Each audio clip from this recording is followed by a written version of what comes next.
신대원을 다니던 어느 날이었습니다. 수업 시간에 한 전도사님이 옥하는 목사님이 돌아가셨다 그렇게 이야기를 하는 겁니다.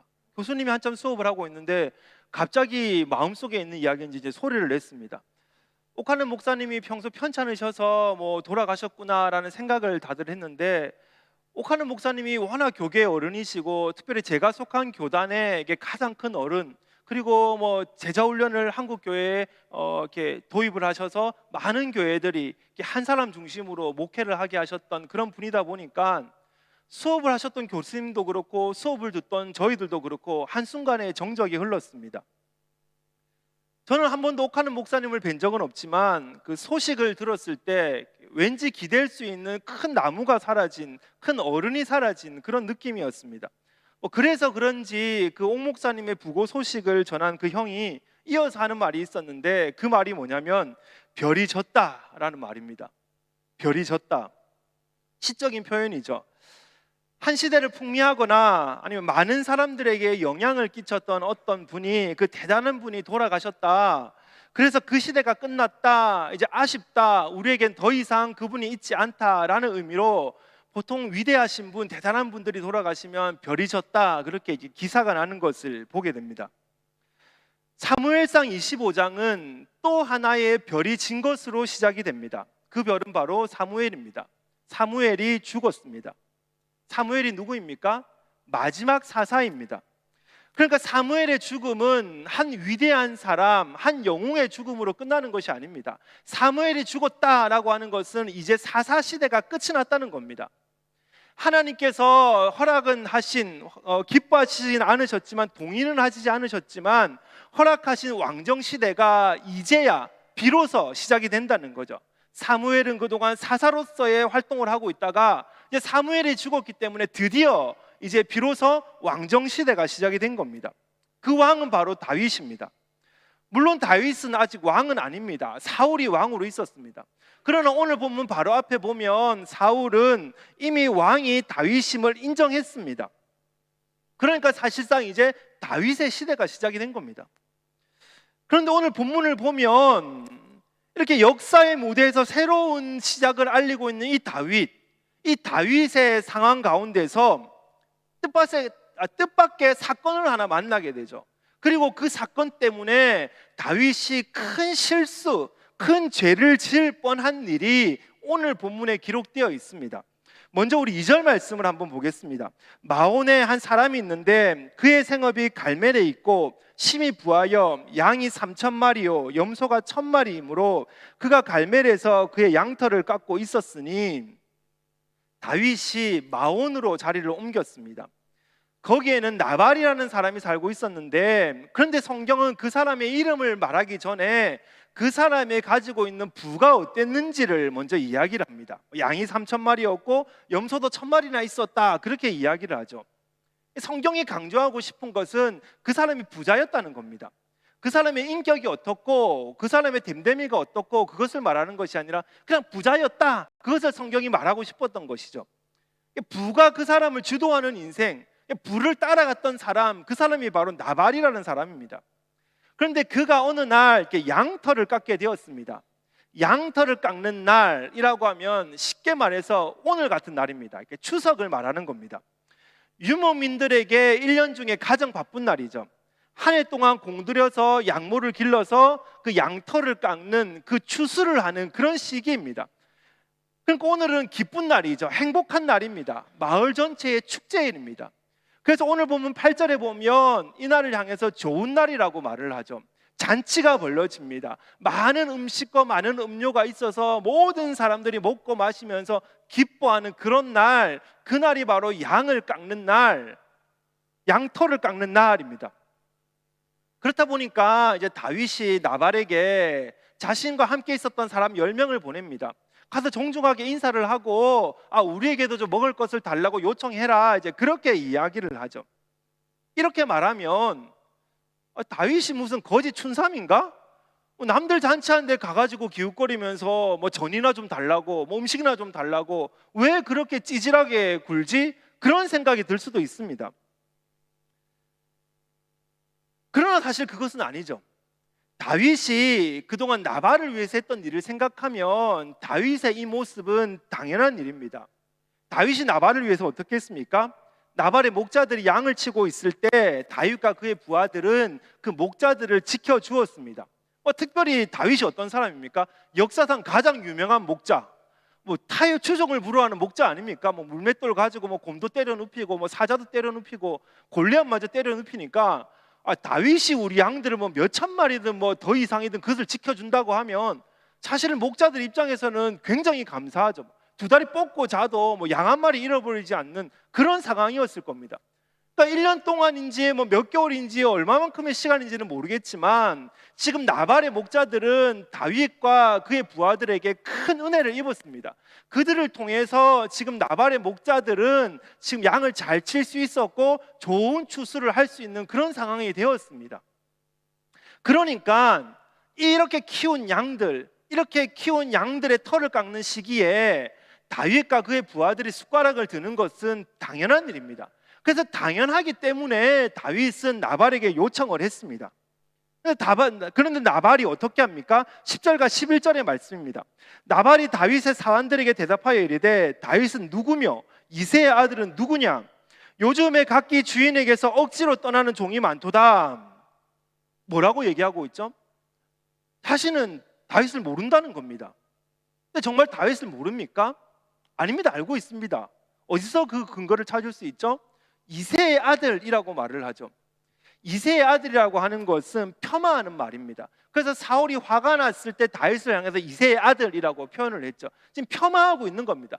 그러니까 지금 나발은 다윗을 알고 있었습니다. 특별히 나발이 살던 갈멜 지역이라고 하는 곳에는 사무엘상 15장 12절에서 마지막으로 그 지명이 언급이 되는데 어떤 상황에서 언급이 되냐면 사울이 자신을 위해서 기념비를 세웠던 곳, 그곳이 바로 갈멜이라는 지역입니다. 그러니까 그 지역에 살던 나발은 사울을 알고 있었을 겁니다. 사울이 갈멜을 통치했을 리는 별로 없지만, 가능성은 별로 크지 않지만 사울이 그렇게 위대한 사람이야, 사울이 지금 살아있는 권력이야, 그 정도는 나발이 알고 있었습니다. 그러니까 무엇을 의미합니까? 야, 너는 뭐야? 너는 지금 사울을 배신하고 돌아다니는 종일잖아. 도망다니는 종일 뿐이잖아. 너는 아무것도 아니잖아. 그래서 성경에서 다윗을 향해서 요즘 주인을 배신하고 돌아다니는 종이 많다던데, 그렇게 지금 나발이 이야기를 하는 거죠. 다윗을 알고 있습니다. 그러나 그를 폄하하는 것입니다.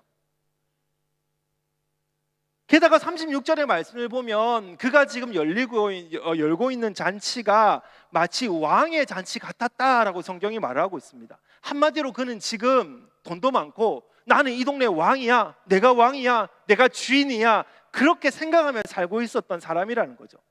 하나님의 섭리와는 전혀 상관없는 모습입니다. 하나님의 섭리는 둘째치고 다윗과 그의 일행들이 자신에게 그렇게 은혜를 베풀어 주었으면 식사 정도는 베풀어 주는 것이 인지상정인데 그것조차 하지 않는, 하나님의 섭리도 인간적인 도리도 전혀 하지 않는 무정하고도 오만하기 짝이 없는 그런 사람이 바로 나발이라는 것이죠. 나발이 이런 식으로 나와서 다윗을 그렇게 대접합니다. 다윗이 그 이야기를 듣고 어떻게 합니까? 다시 화가 났습니다. 분노가 머리 끝까지 치솟았습니다.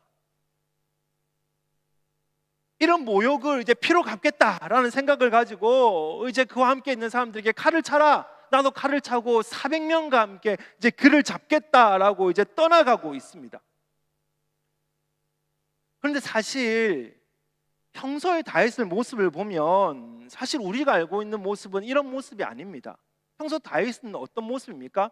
오늘 보면 25절에서 다윗이 이런 모습을 말씀하고 있는데 바로 앞에 24장과 26장에서는 다윗은 전혀 다른 모습입니다. 24장에서 어떤 일이 있었습니까?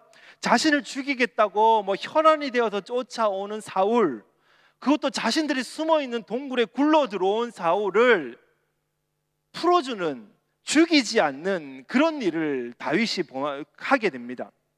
그 24장에 보면 사울이 뒤를 보러 들어왔다 그렇게 이야기를 하는데, 뒤를 보러 들어왔다라고 하는 것은 휴식을 취하러 왔다라는 의미도 되고 용변을 보러 왔다라고 하는 의미도 됩니다.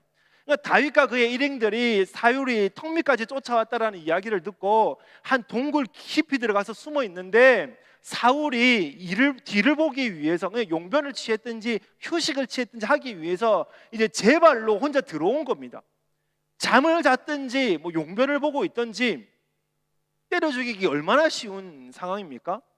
군사들이 있는 것도 아니고 사울이 가가지고 칼 한 번 휘둘러 버리면 이제 끝나는 그런 일입니다. 지금 그 동굴 밖에서는 사울이 언제 나오지? 사울이 언제 나와서 우리와 함께 다시 다윗을 잡으러 가지?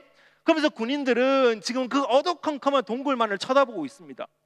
사울이 나올 거라는 확신을 하고 있는 군인들 앞에 사울을 때려 눕히고 그 어두운 곳에서 이렇게 샥 나타나면 영화 같지 않겠습니까? 모든 사람이 엎드려서 벌벌 떠면서 제발 우리는 살려주십시오, 다윗이 왕입니다, 모든 사람들이 그렇게 고백하지 않겠습니까? 근데 그런 상황 앞에서도 다윗은 사울을 죽이지 않습니다.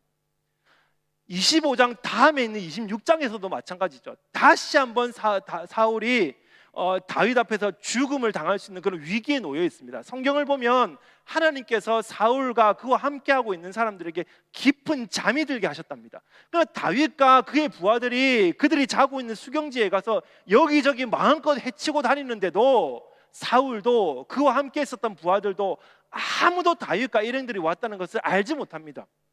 깊이 잠이 들었습니다. 그러니까 때려 죽이기 딱 좋은 상황입니다. 밟아 죽여도 되는 그런 상황이죠. 그런데 다윗이 어떻게 합니까? 하나님이 기름 부은 사람, 하나님의 섭리 가운데 세워진 사람을 내가 해칠 수 없다. 그래서 다윗은 사울을 건드리지 않습니다. 그런데 그런 다윗의 역사가 시작되었다, 사무엘은 이제 죽었다, 드디어 비로소 왕정 시대가 시작되었다라고 하는 그것을 알리는 그 첫 번째 장에서 어떤 일을 하고 있습니까? 눈이 뒤집어져 버렸습니다. 감히 나를 모욕해? 감히 나를 무시해? 감히 나의 요청을 들어주지 않아? 눈이 뒤집어져 버렸습니다. 이 장면을 서술해 놓은 유진 피터슨이 그 책을 쓴 게 있는데 그 책에서 보면 이 장면을 이렇게 표현합니다. 나발의 야비함이 다윗 속에서도 있던 야비함을 건드려 깨웠던 것이다. 나발의 그 야비함이 다윗 속에서 숨어 있었던 그 야비함을 건드려서 깨웠다는 것이죠. 무슨 말입니까?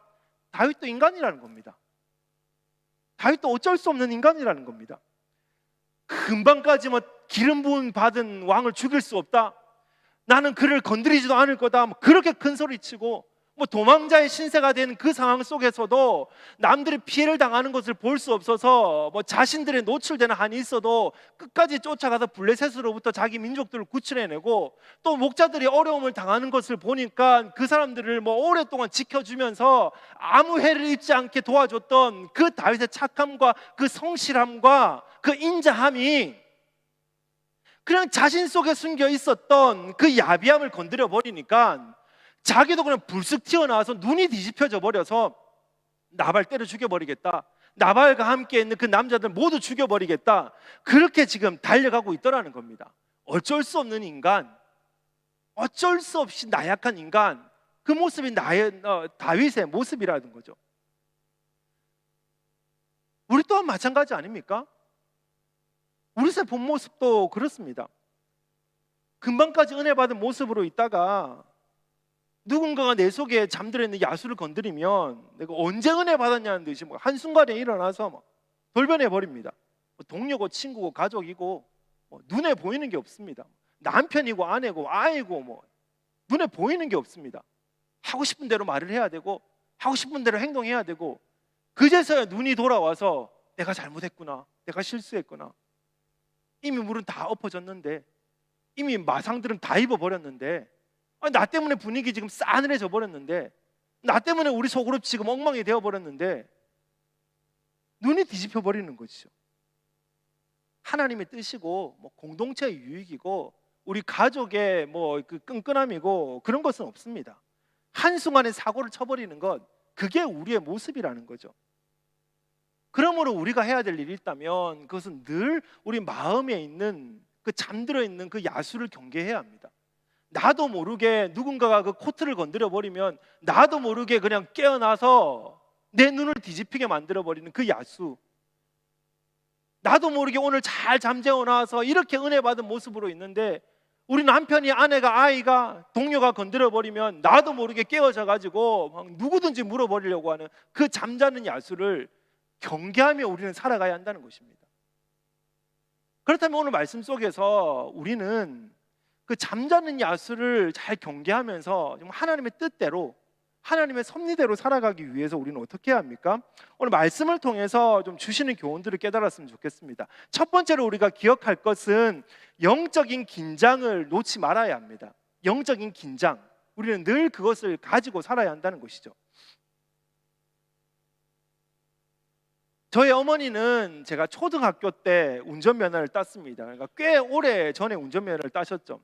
제가 초등학생 시절이었으니까 뭐 어른들이 하는 일은 잘 몰라서 시험의 절차가 어떻게 되었는지, 뭐 시험을 치기 위해서 얼마나 과정이 있었는지는 잘 모릅니다. 그냥 어렴풋이 기억나는 건 아주 추운 날 운전면허 학원에 따라가 가지고 엄마가 차 뒷자리에 태워주고 T자 S자 했던 것, 그것은 기억이 납니다. 그리고 또 한 가지 확실한 것이 있는데, 그것이 뭐냐면 저희 어머니가 유튜브를 안 보기를 바라면서 최소한 한 번은 떨어지셨습니다. 제가 왜 그것을 확실히 기억하냐면 운전학원에서 열심히 연습을 하고 면허시험을 치러 가는 날입니다. 근데 편하게 시험을 치기 위해서 이렇게 우황청심원을 드셨습니다. 우황청심원이 뭡니까? 심신의 안정을 주는 그 약이 우황청심원이죠. 그래서 엄마가 그 약을 먹고 운전석에 앉았는데 마음이 너무 편안해져 가지고 가속 페달을 밟기 싫더라는 겁니다. 그래서 떨어졌습니다. 운전면허 치러 가가지고 마음의 평안함을 얻어서 페달 한번 밟지 못하고 떨어졌습니다. 오늘은 영상을 올리지 않는 것으로 너무 긴장을 하지 않다 보니까 지금 시험을 치고 있는지 내가 뭘 하는지도 모르고 거기서 그냥 마음의 평안함을 가지고 그냥 있다가 그냥 땡 하는 소리를 듣고 일어났다는 것이죠. 다윗이 하나님의 섭리를 몰랐습니까? 다윗이 하나님의 뜻을 몰랐습니까? 그는 누구보다 하나님의 섭리를 잘 알고 있었습니다. 누구보다 하나님의 뜻을 알고 있었습니다. 그래서 그는 자신을 죽이려고 혈안이 되어서 쫓아오는 그 사울을 2번이나 죽이지 않는 그런 일을 했었죠. 그런데 지금 왜 다윗이 이렇게 눈이 뒤집혔습니까? 왜 다윗이 이렇게 앞뒤 분간을 못하고 칼을 차고 그를 죽이겠다고 달려가고 있습니까? 긴장이 풀어져 버린 겁니다. 순간 긴장이 풀어져 버린 거죠. 순간 긴장이 풀어지니까 잠자던 야수가 깨어나서 하나님의 섭리고 하나님의 뜻이고 아무것도 눈에 들어오지 않습니다. 하나님의 섭리가 어땠고, 방금까지 내가 어떤 삶을 살았고, 방금 내가 그의 사람들을 도와주기 위해서 내가 어떤 일을 했고, 아무것도 생각이 들지 않고 아무것도 눈에 들어오지 않습니다. 그냥 긴장이 풀어지니까 내가 하고 싶은 대로, 내가 가고 싶은 대로, 내 몸이 가는 대로 그냥 그렇게 달려갔던 모습, 그것이 바로 다윗의 모습입니다. 바세바를 범할 때도 마찬가지죠. 다윗이 왕이 되고 이제 나라가 안정되었습니다. 더 이상 자신을 공격하는 사람이 없습니다. 그래서 다윗이 어떻게 합니까? 전쟁을 나갈 때가 되었는데 전쟁을 나가지 않고 부하들만 전쟁터로 보냅니다. 이미 긴장이 풀어졌죠. 그리고 성경을 보면 저녁이 되어서 잠에서 깨어났다고 합니다. 완전히 긴장이 풀어진 그런 왕입니다. 지금 자신의 부하들이 나가서 싸우고 있으면 전쟁터에 나가지는 못한다 할지라도 그래도 상황실 통제실에 앉아가지고 그 보고를 받는 척이라도 해야 될 텐데, 저녁이 되어서 잠이 깨었습니다. 저녁이 되어서 선선하니까 이제 옥상으로 올라갔습니다. 이 당시에 히브리인들에게 옥상이라고 하는 것은 2가지 의미가 있습니다. 한 가지는 기도를 하는 장소, 그리고 한 가지는 휴식을 취하는 장소입니다. 그러니까 옥상이라고 하는 것은 긴장을 푸는 장소, 휴식을 취하는 장소가 되기도 하고, 더 내가 긴장하겠습니다, 더 내가 하나님과 가까이 있겠습니다, 긴장하며 살겠습니다, 그것을 다짐하는 그런 장소이기도 합니다. 그런데 다윗은 그 옥상에 올라가서 했던 일은 긴장하겠습니다가 아니라 더 긴장을 풀어버린 일입니다. 어떤 일이 있었습니까? 목욕하는 한 여인을 보게 된 겁니다. 밧세바를 보게 된 겁니다. 그리고 그 여인을 데리고 와서 동침을 하죠. 그 여인이 임신했다라는 소식을 듣고 그것을 무모하기 위해서 그 남편 우리아에게, 그 아내에게 가라고 했는데, 그 충성스러운 그 남편이었던 우리아가 그 아내에게 가지 않으니까 그것을 무모화시키기 위해서 전쟁터에서 우리아를 쓸쓸히 죽게 만들어버리는 것, 그게 다윗의 모습이었습니다. 긴장이 풀어진 다윗, 전혀 긴장하지 않는 다윗, 그의 다른 이름은 폭군이었습니다.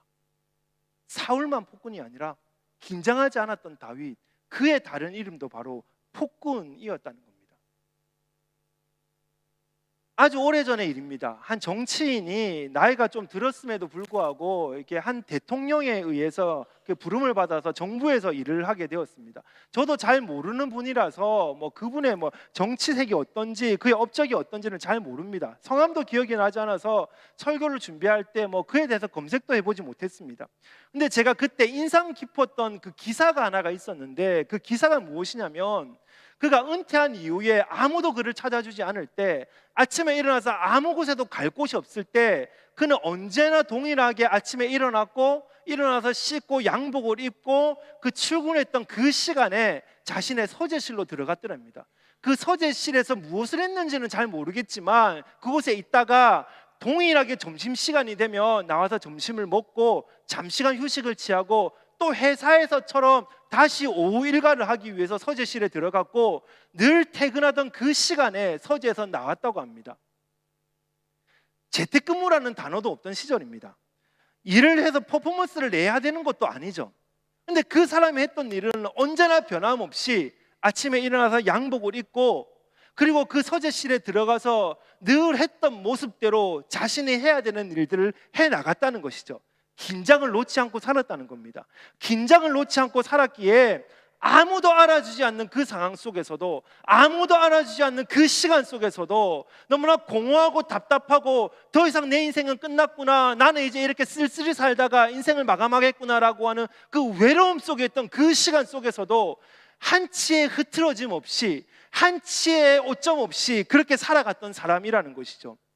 바울은 그가 쓴 서신에서 우리를 향해서 끊임없이 하는 얘기가 있다면 너는 경기하는 자야, 군사야 라고 하는 표현입니다. 그리스도인을 향해서 경기하는 자, 군사라고 표현하죠. 무엇을 말합니까? 우리는 긴장해야 하는 사람들이라는 겁니다. 예수 그리스도를 믿고 하나님의 자녀로, 하나님의 백성으로 살아가는 우리는 끊임없이 긴장하며 살아가야 되는 사람이라는 겁니다. 그 전쟁터에 나가는 군사들이 긴장하지 않으면 사고가 나기 때문에 늘 긴장해야 되는 것처럼, 경기하는 운동선수가 긴장하지 않으면 한순간에 실수하고 넘어지기 때문에 늘 긴장하며 살아야 되는 것처럼 우리는 긴장하며 살아가야 되는 사람이라는 겁니다. 영적인 긴장감, 그게 우리에게 있어야 된다는 거죠. 그래서 사도 바울은 우리를 향해서 너희는 경기하는 사람이야, 너희는 군사야, 그렇게 말을 하고, 다른 성경에서는 뭐라고 표현합니까? 성령의 충만함이라고 표현합니다. 군인들, 경기하는 사람들, 그리스도인들은 성령의 충만함을 받아야 해. 언제나 끊임없는 성령의 충만함 속에서 성령이 지배하는 삶을 살아야 돼. 그래야만 긴장을 놓지 않아. 성령이 지배해야만 실수하지 않아. 성경은 끊임없이 우리에게 그것을 요청하며 말씀하신다는 겁니다. 성령의 충만함이라는 것은 성령의 지배를 받는 겁니다. 오늘도 성령이 내 삶을, 내 마음을, 내 영혼을 압도해 주시는 것, 그것이 바로 성령의 충만함입니다. 그것을 위해 우리는 어떻게 해야 합니까? 우리에게 필요한 것은 말씀과 기도입니다. 말씀을 보고 말씀을 묵상하고 우리가 기도할 때, 그때 우리는 성령의 충만함을 받습니다. 말씀과 기도 가운데 서 있지 않는 그리스도인, 말씀 보지 않고 기도하지 않는 그리스도인은 어김없이 야수로 돌변합니다. 그가 아무리 목사가 되었든 장로가 되었든 그 어떤 위대한 선교 사역을 했든지 간에 말씀을 보지 않고 기도하지 않으면 그는 어김없이 야수가 될 수밖에 없습니다. 말씀과 기도로 영적인 무장을 하는 우리가 되시기를 간절히 바랍니다. 끊임없는 긴장 속에 살아가는 복된 우리의 삶이 되시기를 간절히 바랍니다. 그런가 하면 또 한 가지 오늘 말씀을 통해서 우리가 기억해 봐야 될 것은 아비가일의 의미를 찾아야 된다는 말입니다. 아비가일의 의미. 다윗이 나발의 태도에 화가 났다는 것을 아비가일이 알게 되었습니다. 아비가일은 나발의 아내입니다. 아내라고 하면 부부는 똑같지라고 생각이 들겠지만 사실 아비가일은 나발과 정반대의 사람이었습니다. 성경은 그가 총명하고 아름답다라고 이야기를 하죠. 그렇다 보니까 이 사건의 얘기를 들어보고 금방 그 결말이 어떻게 날지를 예상을 합니다. 다윗의 분노를 가라앉히기 위해서 음식을 실어서 종들을 먼저 보내고 자신이 이제 그 뒤를 따라가죠. 아비가일의 예상대로 얼마 가지 않아서 다윗을 만납니다. 다윗을 보자마자 납작 엎드려서 다윗에게 당신은 주입니다, 주이십니다라고 계속해서 고백을 합니다. 주라는 단어가 30번 등장하는 것을 봐서는 이제 아비가일은 이미 다윗이 왕이다라고 하는 것을 이미 인정을 하고 있는 겁니다. 그런데 생각을 해보십시오. 내가 지금 화가 나가지고 눈이 돌아가지고 앞뒤 가리지 않고 지금 칼을 차라. 그동안 우리는 우리와 함께하는 사람 아니면은 우리 동족을 공격했던 사람만 공격했는데 이제는 나발을 쳐 죽이겠다고 그렇게 달려가고 있는데 거기 와서 아무리 그 여자가 뭐 총명하고 아름답던지 간에 뭐 아무리 나에게 주다 당신이 왕이다, 당신이 가장 멋있다 막 그렇게 이야기를 해도 그 내 앞길을 막으면 그게 제어가 됩니까? 찾아와가지고 제발 한 번만 살려주십시오. 우리 남편은 좀 이렇게 무식해서 그렇습니다. 우리 남편은 좀 바보라서 그렇습니다. 아무리 가만히 서로 이야기를 해도 한번 끌어올렸던 그 마음이 쉽게 가라앉습니까? 쉽게 가라앉지 않습니다. 적어도 며칠은 가야지 조금 누그러들고 더 이상의 시간이 있어야 우리는 회복이라는 것이 우리에게 나타납니다. 그래서 화가 한번 나면 때로는 혼자 있는 시간도 필요하고 때로는 또 화를 가라앉힐 수 있도록 서로가 기도하며 또 그만큼의 시간과 공간을 두는 것도 우리에게는 현명한 모습이죠. 그런데 아비가일을 만났던 그 다윗은 바로 그 자리에서 마음을 돌이킵니다. 아비가일의 이야기를 듣고 바로 돌이켰습니다. 왜 그렇습니까? 그것은 바로 다윗은 아비가일이 하나님께서 보내신 사람이라는 것을 깨닫게 되었기 때문입니다. 34절에서 이렇게 얘기하죠. 나를 막아 너를 해하지 않게 하신 이스라엘 하나님 여호와, 하나님께서 보내주셨다는 겁니다. 그래서 나를 막으셨다는 겁니다. 이 여자가 왜 이래? 왜 나에게 브레이크를 밟아? 지금 사나이 가는 길을 왜 막아? 그리고 그 여자 치워버리고 달려갈 수도 있는데 그 여인 앞에서 다윗이 제정신을 차렸던 건 그렇구나, 아비가일은 자신의 총명함이 나에게 온 게 아니라 하나님이 보내셨구나. 내가 지금 물불 가리지 않고 쫓아가는 나를 제어하시기 위해서, 그 브레이크를 밟게 하시기 위해서 하나님이 보내주셨구나. 하나님이 그것을 다윗이 인지하고 그 순간 다윗이 제정신을 차리게 되었다는 겁니다. 우리는 살면서 많은 사람들을 만납니다. 그와 동시에 우리는 많은 사건들을 대면합니다. 오늘도 우리는 이해되지 못하는 사건 앞에 놓여 있고 오늘도 우리는 이해되지 않는 그 사람과의 만남 때문에 마음이 상하고 마음이 아프고 때로는 내가 사회생활도 가정생활도 공동체 생활도 하기 싫은 그것이 우리의 모습입니다. 그 사람과 사건은 기세 등등하게 걸어가는 내 현장을 가로막는 경우도 있고 잘 풀리던 일을 한순간에 제어해버리는 그런 경우도 있습니다. 이해할 수 없고 답답하고 막막한 상황으로 나를 밀어넣습니다. 그래서 우리 중에는 지금도 한 사람에 의해서, 한 사건에 의해서 혼자서 끙끙 앓고 있는 그 형제 자매들도 아마 계실 겁니다. 그러나 우리가 이렇게 만나는 사람, 이렇게 대면하는 사건 앞에서 알아야 될 사실은 무엇입니까? 하나님은 우리에게 끊임없는 아비가일을 보내신다는 사실입니다. 성경을 통해서 우리에게 아비가일을 보내시고, 환경을 통해서 아비가일을 보내시고, 다른 사람의 말을 통해서 아비가일을 보내시고, 자연을 통해서 하나님은 아비가일을 보내셔서, 그래서 그 아비가일을 통해서 하나님은 오늘도 하나님의 뜻을 깨닫게 하십니다. 그러므로 우리는 내 앞에 놓여진 사건과 사람의 그 의미를 찾아야 합니다. 재수가 없어서 이런 일이 있었지, 어쩌다 보니까 이런 사람 만나가지고 나는 왜 이렇게 재수가 없어. 그것이 아니라 내 앞에 놓여진 그 사건, 나를 만나게 하신 그 사람, 내가 만난 그 사람, 왜 그런 일이 있는지를 우리는 성경을 통해서, 하나님의 뜻을 통해서, 하나님의 말씀을 통해서 해석해야 한다는 것입니다. 오늘도 우리의 삶은, 오늘도 내 앞에 놓여진 그 사건과 사람은 말씀을 통해서 해석되어져야 합니다. 그냥 하루하루를 살아가다 보니까 어쩌다가 만난 그 사건이 아니라 하나님이 우리에게 분명히 그 사건을 허락하셨고 하나님이 분명히 우리에게 그 사람을 붙여주셨기 때문에 우리는 오늘도 하나님의 음성 속에서 그 사건이 해석되어져야 한다는 겁니다. 우리 앞에 어떤 아비가일이 놓여져 있습니까? 그 아비가일이 나의 일을 그르치는 것 같습니까? 아니면 나의 일에 속력을 붙여주는 나에게 귀인처럼 보입니까? 어떤 모습이든지 간에 그분은 하나님이 보내신 분입니다. 내가 만난 그 사건은 하나님이 만나게 하신 사건입니다. 세상 사람들처럼 운명에 맡기는 것이 아니라 목적을 가진 하나님의 섭리 속에 살아가고 있다는 것을 믿으신다면 그 사건과 그 사람을 왜 만나게 하셨고 그것을 통해서 하나님은 나에게 무엇을 말씀하시는지를 해석하십시오. 해석하려고 애를 쓰십시오. 이해되지 않는 상황을 세상에서 답을 찾으려고 하지 마시고 주님 앞에 엎드려 주님, 왜 오늘 나에게 이런 사건을 주셨습니까? 왜 오늘 나에게 이런 사람을 붙여주셨습니까? 고민하십시오. 주님 앞에서 물어보십시오. 그리고 주님의 음성을 듣고 주님의 뜻 가운데서 바른 삶을 살아서 정말 하나님의 섭리 속에서 부끄러움 없이 살아가는 복된 우리의 인생 되시기를 간절히 바랍니다.